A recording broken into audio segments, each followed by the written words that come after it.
Romanos capítulo 11, 1.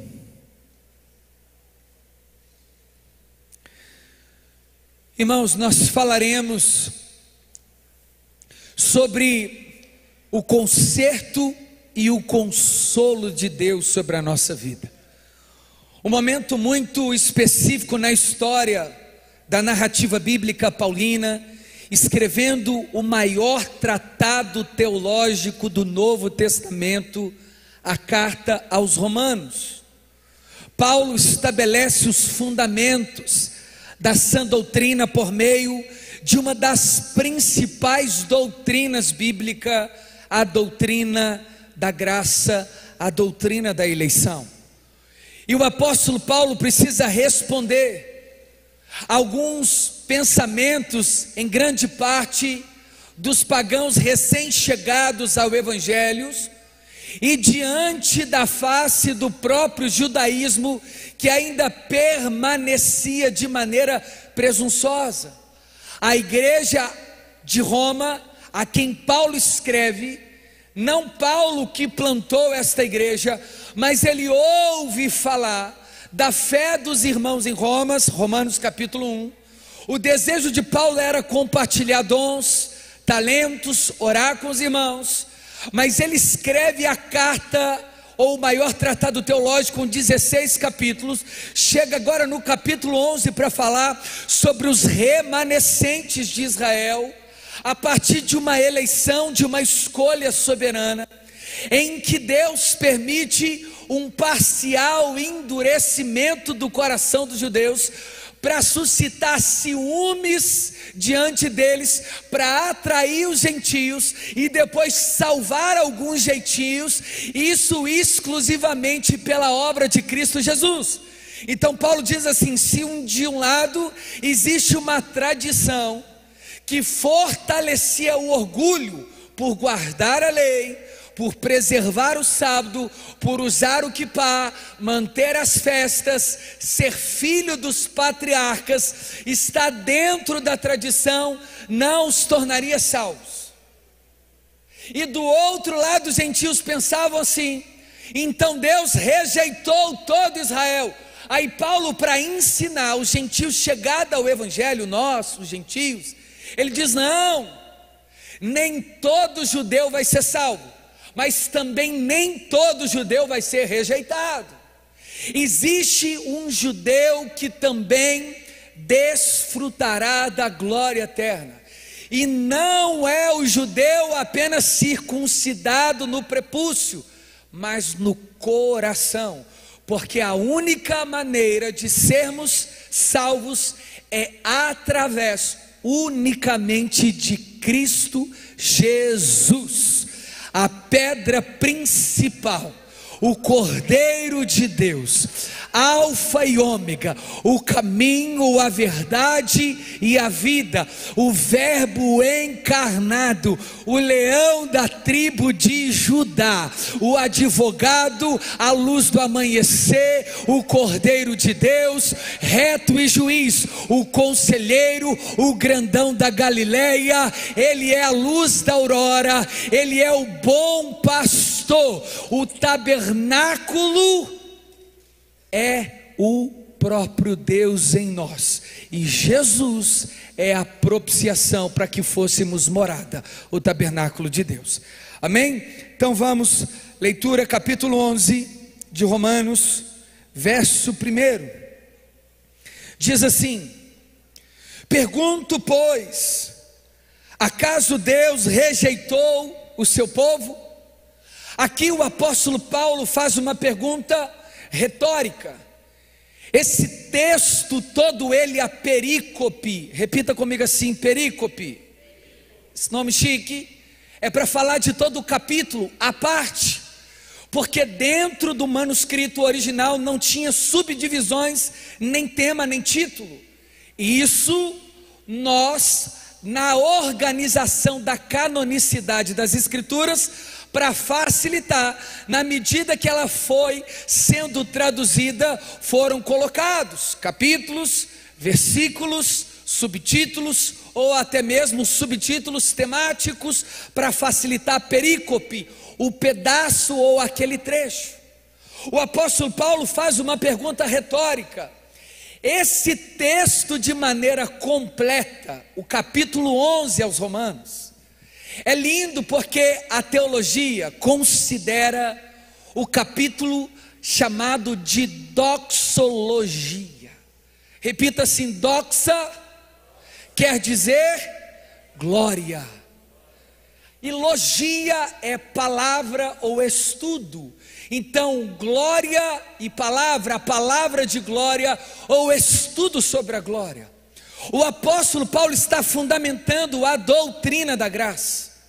Ele está apontando que quando Deus elegeu Israel, a começar de um homem da Mesopotâmia, Abraão não tinha nada que chamasse a atenção de Deus, mas unicamente pela soberania de Deus, Deus separou Abraão no meio da sua parentela em Ur dos Caldeus, fez uma aliança chamada aliança abraâmica, e foi peregrinando, sustentando Abraão e a sua prole, Isaac, Jacó, e preservando a aliança com Abraão até os 12 patriarcas.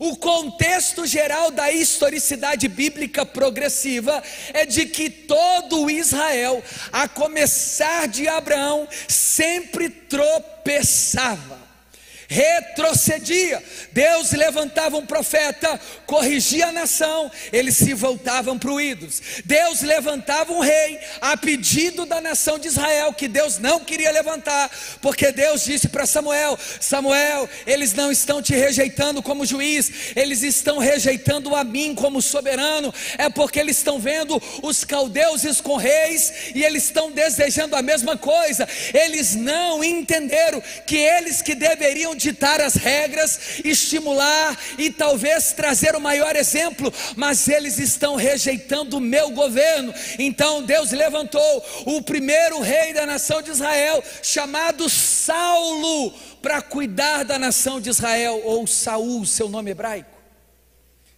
e o povo rejeitava. Então essa história de Deus sustentar e levantar, e depois a nação de Israel cair e retroceder, é o retrato da humanidade que carece da única forma de sermos alcançados por Deus. É quando reconhecemos que a única maneira de eu e você chegarmos a Deus é por meio de Cristo Jesus.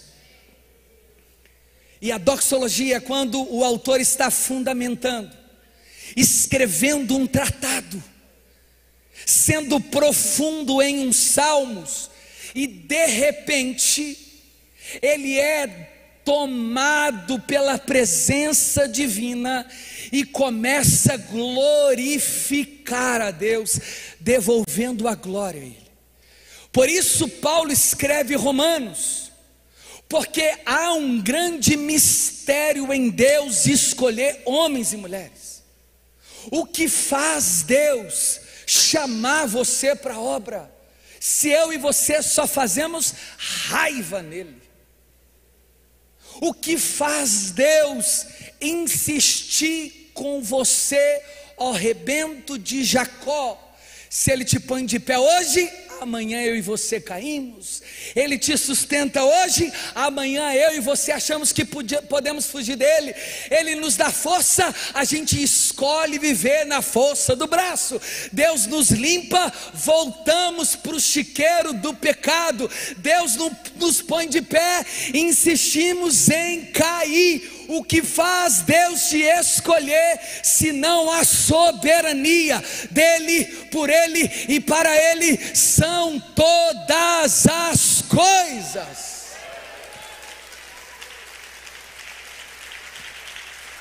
Nada.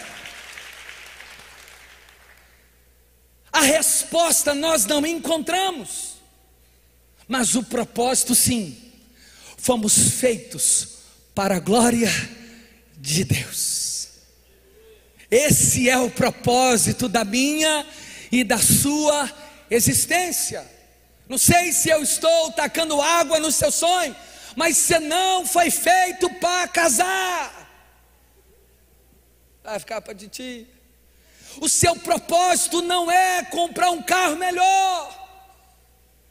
Você só tem fundamento na existência se você entender o seu propósito: devolver a glória para Deus e fazer Jesus conhecido. Então Paulo escreve a carta aos Romanos de Corinto, da Grécia, da janela da imoralidade. O ano era 57, terceira viagem missionária. E ele escreve a carta aos Romanos sem saber quem é o pai da igreja de Roma. Alguns comentaristas unânimes dizem que talvez seriam até mesmo Áquila e Priscila, quando estiveram em Atos capítulo 2, no grande avivamento apoteótico. Palavra bonita, né? Mas sabe o que teve no avivamento apoteótico? A maior pregação cristocêntrica de todas. Pedro anunciou de Gênesis até Malaquias Jesus Cristo de Nazaré, porque não tem como ser salvo. Em Gênesis ele é o começo, ele é o que livra o povo do mar vermelho, é ele que revela a lei, é ele que conta a nação, ele dá os juízes, ele estabelece a festa. Jesus está em todos os lugares, e a nação de Israel começou a deixar o ato de Jesus de lado e achar, por ser filho de Abraão, já fazia deles salvos. Perigo. Então Paulo precisa começar fazendo uma pergunta. Pergunto: no capítulo 10, o apóstolo Paulo fala que Deus tratou com a nação de Israel, mas ele disse: pergunto, pois, acaso Deus rejeitou o seu povo? Os gentios começavam a pensar: então, Paulo, você está dizendo que Deus lançou fora por completo o povo? E Paulo responde: de maneira nenhuma. Todo o Israel não, porque Deus sempre teve compromisso com os remanescentes. A porta do céu sempre será estreita e nunca entrará uma multidão, mas aqueles que creem, e os que creem são sempre em números menores. A multidão foi até Jesus para pão, milagre, casa própria, não tem problema, mas a porta do reino sempre será estreita. Então é como se os gentios precisassem entender: Paulo, já que você diz que são dos judeus as alianças, os patriarcas, os símbolos, as festas, a circuncisão, a terra santa até aquele tempo, quer dizer então que o plano deu errado? Também não. E Paulo explica: de maneira nenhuma, eu mesmo sou israelita. Eu sei que o meu povo tem retrocedido, mas ainda é Israel de verdade. Nós temos vários episódios, inclusive os maiores discípulos de Jesus também eram galileus, pertencia às alianças, como Pedro. A tradição judaica, foi chamado por Cristo, abandonou a pesca e seguiu. E Paulo está dizendo: eu mesmo sou israelita, descendente de Abraão, da tribo de Benjamim. Paulo precisa entrar com a sua credencial. Se alguém deveria ser salvo pelas obras, esse alguém deveria ser eu. Circuncidado ao 8º dia, da tribo de Benjamim, hebreu de hebreu, quanto à lei, fariseu, quanto ao zelo perseguidor, quanto à justiça que há na lei, irrepreensível. Dominava a Torá de trás para frente, estudou os pés do Gamaliel, foi circuncidado. Benjamim aqui é a mesma tribo de Saul, por isso que ele tem o nome de Saulo, Saul e Paulo. Saulo hebraico e Paulo pequeno romano, pela dupla cidadania. E ele está dizendo: não, Deus não rejeitou por completo Israel. Existe um Israel que Deus ainda chama. E ele continua dizendo: Deus não rejeitou o seu povo, o qual de antemão conheceu.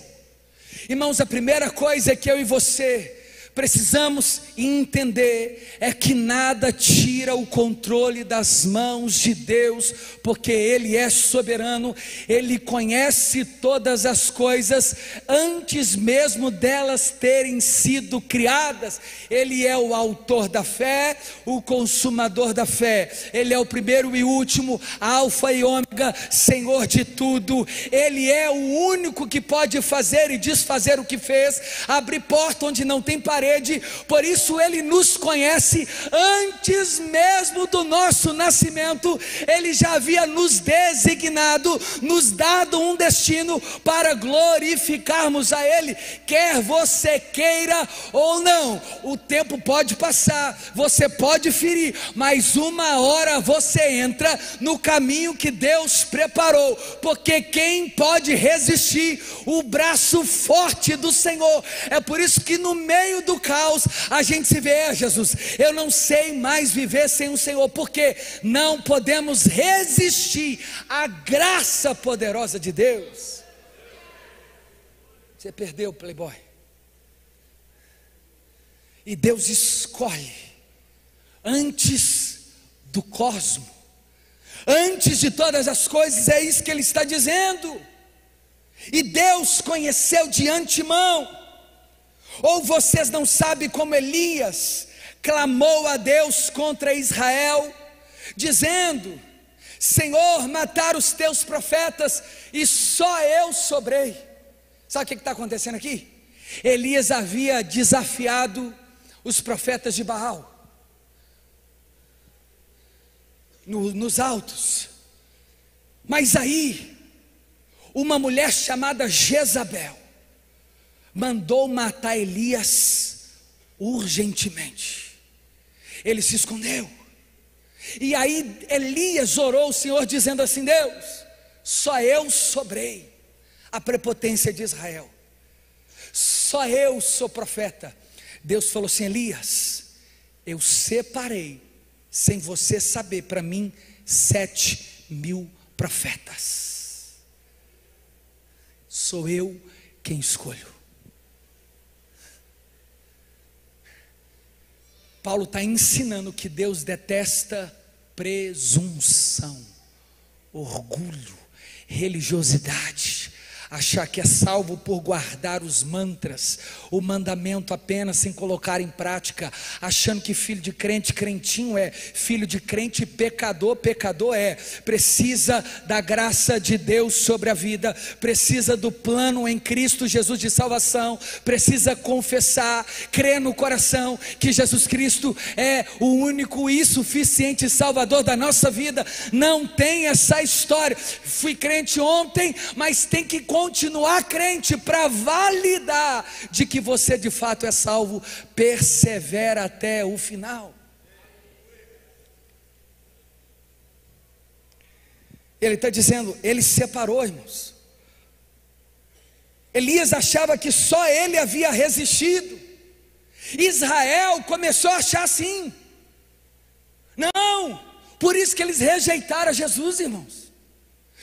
Sabe quando a gente fala assim que Jesus pregou uma palavra dura e alguns começaram a sair, e Pedro disse assim: Senhor, quem que pode suportar essa palavra? Aí Jesus responde a Pedro: você também não quer ir? Pedro, tomando a palavra, disse: para onde nós iremos, Senhor, se só tu tens as palavras de vida eterna? Sabe o que Jesus falou anteriormente? Foi palavra dura, não? Jesus falou que Ele é o pão da vida. Isso é palavra dura? Só que para o arraial de Israel, sim. Porque se Jesus fala que é o pão da vida, Ele é o maná de Deus, Jesus está se colocando em pé de igualdade com Deus. Em outras palavras, Ele está dizendo que Ele é o próprio Deus. E os israelitas rejeitavam a deidade de Jesus. Poderia aceitar a humanidade, mas que Jesus é Deus, não. Irmãos, o nosso orgulho, a nossa presunção e soberba pode nos fazer viver uma apostasia sem precedentes. não aceita ser corrigido, ensinado, não é pastoreado, não congrega, não dizima, não oferta, não ceia, não celebra no batismo, não cresce, não desenvolve a salvação, acha que é dono da própria vida, congrega onde quer, cada dia está num lugar, não presta conta, não faz parte da igreja de Cristo, presunção, eu sou dono, não. Deus rejeita o soberbo, porém dá graça aos humildes. Quantos estão entendendo isso? E ele diz assim ainda: Elias clamou a Deus contra Israel, conforme a escritura: Senhor, mataram os teus profetas. Ele diz não. 4, e qual foi a resposta divina? Reservei para mim 7.000 homens, que não se dobraram diante de Baal. Assim, hoje também há um remanescente, escolhido pela graça. Deus nos escolheu por sua graça, maravilhosa graça. Ele poderia olhar para a gente e nos rejeitar, porque Deus seria justo em nos rejeitar. Romanos capítulo 3, o mesmo livro: todos pecaram e estão destituídos da glória de Deus.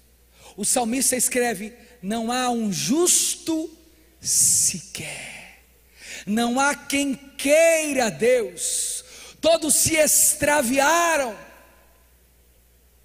Irmãos, então quando Deus decide nos escolher, se não por sua soberania, Ele decidiu nos chamar para um propósito. E o que devemos fazer? Perguntar a Deus: por que eu não? Deus, me usa, já que o Senhor me escolheu, porque digno eu não sou, e eu quero fazer da minha vida um instrumento para a glória do seu nome. É por isso que Paulo fala isso. Irmãos, eu era judeu, exímio, estudioso, isso não me fez eleito. Sabe o que me fez eleito? Jesus me parar no caminho de Damasco e me chamar. Eu fiquei 3 dias cego, e ele disse: Paulo, Paulo, Saulo, Saulo, dura coisa é recalcitrar contra este aguilhão. Agora nas minhas mãos você será um vaso que sofrerá muito, mas eu serei glorificado em você. Então vai e pregue aos gentios.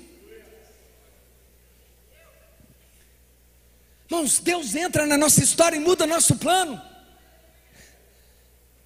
Te catou aí, meu irmão, dentro de uma boate talvez, no meio de um adultério, de uma confusão, de problema e catira. Às vezes você estava lá na feira da Toshiba trocando canarim, pardal, por celular sem nota, e Deus foi lá e falou assim: ó, vem pra cá, eu estou te chamando, te tirou da cadeia, do presídio, de tantas coisas horríveis, te escolheu, e ninguém entende porque Ele, também não sabemos o propósito. Se foi escolhido, é porque Deus tem um plano através de nós.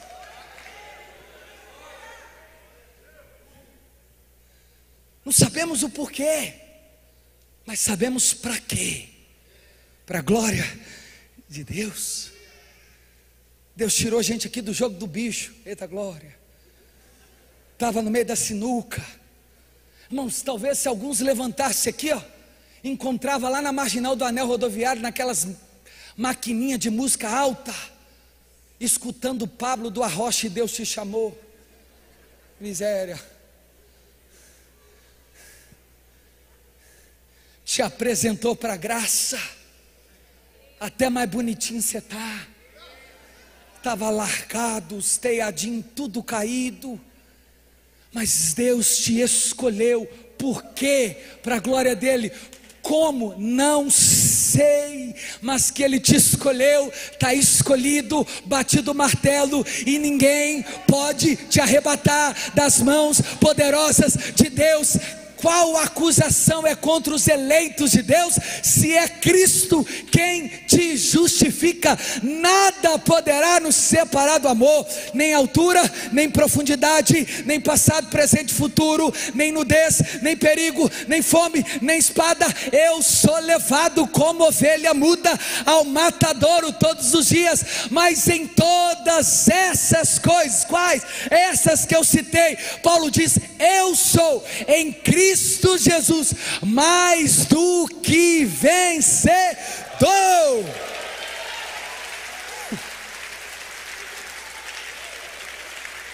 Não sei que mistério dessa escolha,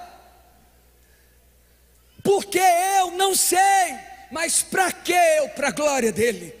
Então viva todos os dias para a glória de Deus. Para de perguntar por que fulano e por que ciclano. Se Deus escolheu, faça o que tem de fazer depressa.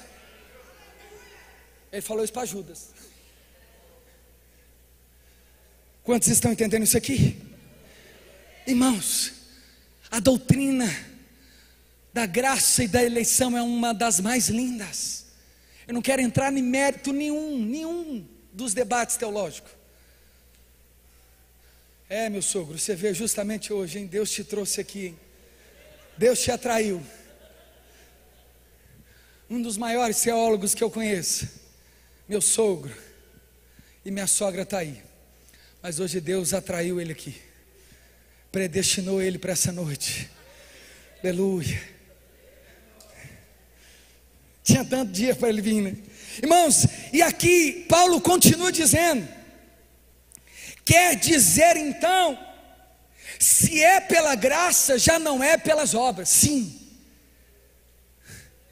Moisés só foi salvo porque Moisés creu no Cristo que viria, e não na lei que recebeu no monte. Saber da lei não te torna salvo, praticar e guardá-la no coração é um sinal de que você é salvo.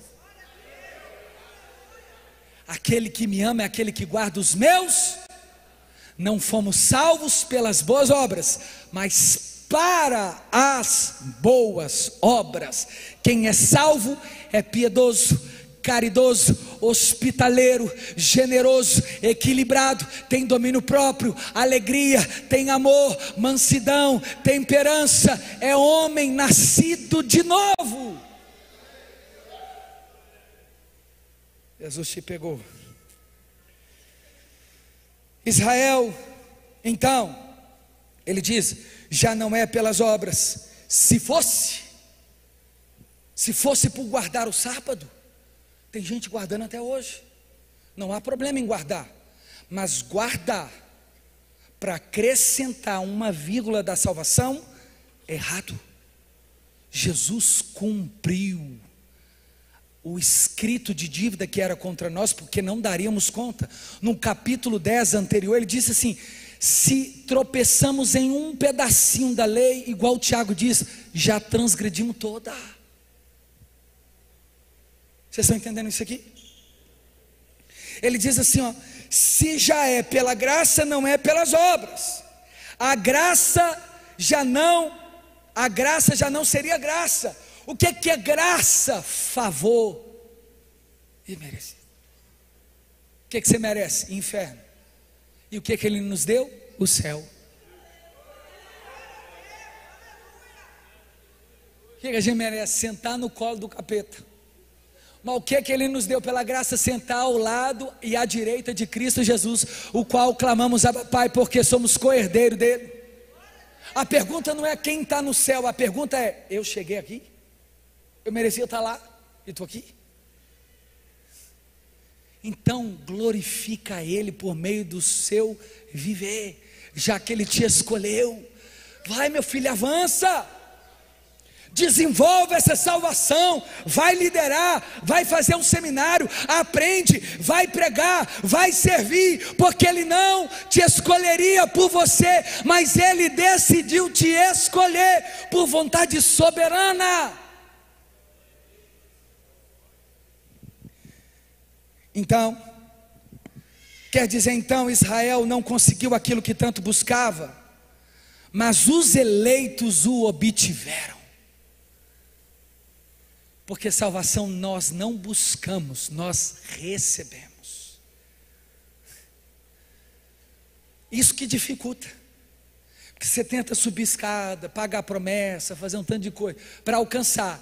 Aí a salvação é o contrário, é ela que te alcança. Não foste vocês que escolhestes a mim, mas eu é que vos escolhi e vos designei para que vades e deis fruto, e o vosso fruto permaneça. É o céu que veio até a terra, não foi a terra que subiu ao céu.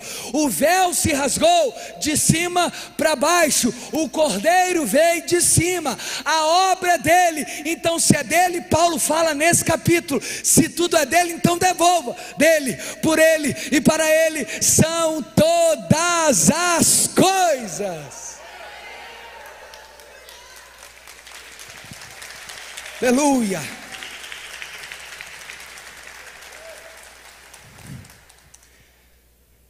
Irmãos, esse é um dos capítulos mais lindos de Romanos, porque Paulo coloca dentro de uma compreensão de que não basta ser judeu étnico, não é todo gentil que será salvo, não tem mais judeu, nem grego, nem homem, nem mulher, agora é cristão, sem placa, sem nada. Para subir tem que crer naquele que desceu, o Pai o ressuscitou dos mortos, subiu e vai voltar para buscar a sua igreja. Tem que esperar por ele. Maranata, ora vem Senhor Jesus. E ele não virá mais como o cordeirinho, mas como o leão da tribo de Judá. Ele virá saltando sobre os montes, os seus cabelos são mais brancos do que a lã, dos seus olhos como chama de fogo, da sua boca sai uma espada e voz de trovão, na sua coxa esquerda está escrito Rei dos reis, Senhor dos senhores. E o salmista pergunta, dele é a terra e os habitantes, então abra os portais, para que entre quem? O Rei da glória. Quem é o Rei da glória? O Senhor poderoso, o Senhor poderoso dos exércitos. Ele é o Rei da glória, e ele voltará para buscar os seus eleitos. Os seus eleitos. Os demais, olha só, olha, não se assuste. Os eleitos obtiveram, os demais, ele endureceu o coração. Toca o teclado, que está um clima de velório aqui, está sentindo? Os eleitos alcançaram, porque ele escolheu. O resto, o texto está dizendo assim, Deus endureceu, porque ele controla tudo na palma das suas mãos. Os assírios ele levantou e abateu. Os egípcios foi até onde ele quis, até o mar, depois ele fechou. Os caldeus, alguns derreteu junto da fornalha. Os medos, os persas, ele tirou o cetro de poder da mão deles e devolveu a Israel. Da Babilônia ele preservou remanescentes, para mostrar que na história ele é dono dela. Levanta o homem que quer, abate a hora que quer, dissipa poder, controla impérios, dispõe e tira reis, amassa com a força do braço os déspotas, levanta discípulos da Galileia, confunde os grandes levantando pequenos, faz da sabedoria loucura, pega o fraco e o faz assentar entre príncipes e poderosos, os últimos coloca como primeiro, os primeiros ele faz ser último. Sobre o domínio natural, tempestade, vento acalma quando quer, Balança quando tem desejo as placas tectônicas. Quando deseja aquecer os vulcões, faz borbulhar, sopra e tira o vento. E assim o Filho do Homem leva para onde quer. Não se sabe nem de onde vem e muito menos para onde vai. Controla a matemática de Pitágoras na palma da mão. Para matemática, 5 pães alimenta 5 pessoas, tirando a da minha família, e 2 peixinhos. Mas na mão de Jesus, 5.000 almas comeram dos 5 pães e dos 2 peixes, e ainda fez sobrar 12 cestos cheios. Na pesca, ele separa os melhores peixes e diz para Pedro: lança, Pedro, do outro lado, porque eu controlo a natureza. E Pedro lançou, e diz para Pedro, andando sobre as águas: vem, Pedro, come on, ria, anda também, Pedro, vem caminhando, porque eu controlo a lei de Newton, eu controlo e sustento a relatividade e o universo. Sou Senhor da história, entro e saio dela na hora que quero, não conheço só o presente, eu sou ontem, sou agora e para sempre serei eternamente. Eu dou vida e atiro também. Quando ele entrava dentro dos velórios, Jesus encostava no caixão, e quem estava morto ressuscitava. Olhava para o coxo e diga: larga essa cadeira, larga essa muleta, sai daí pulando e mostra para os judeus o que Deus fez por você. Ele é o dono da história, soberano em tudo que faz, Senhor da nossa vida.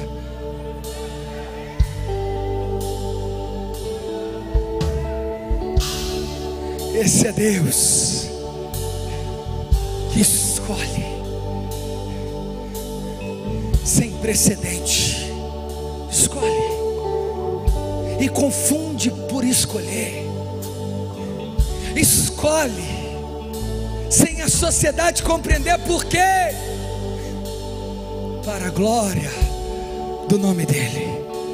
É por isso que Paulo chega no capítulo 11 e diz assim: olha só, ó profundidade da riqueza, da sabedoria e do conhecimento.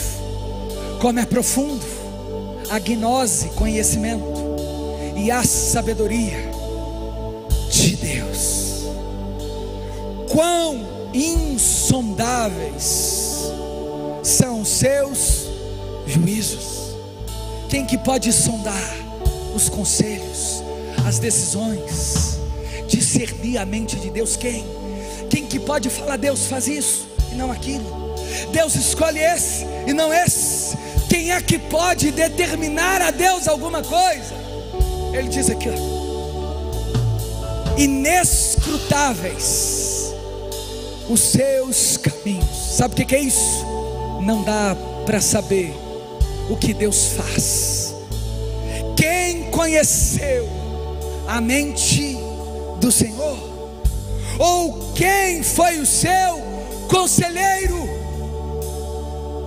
Quando Jó se atreveu a perguntar algumas coisas para Deus, Deus colocou Jó sentado e disse: Jó, você tem 5 minutos para me responder, que eu te respondo em seguida. Quem que separou as águas doces das salgadas? Quem que sustenta os luminares maiores para governar o dia e o menor à noite? Jó, onde você estava quando eu criei os animais, répteis, a flora, a fauna, a camada de ozônio, os universos? Jó, onde você estava quando eu dei vida e fôlego? Quem pode? E ele diz aqui: ou quem foi o seu conselheiro? Quem primeiro lhe deu para que ele o recompensasse? Ou seja, quem que fez alguma coisa de bom para Deus escolhê-lo? Ninguém. Pois dele, por ele e para ele são todas as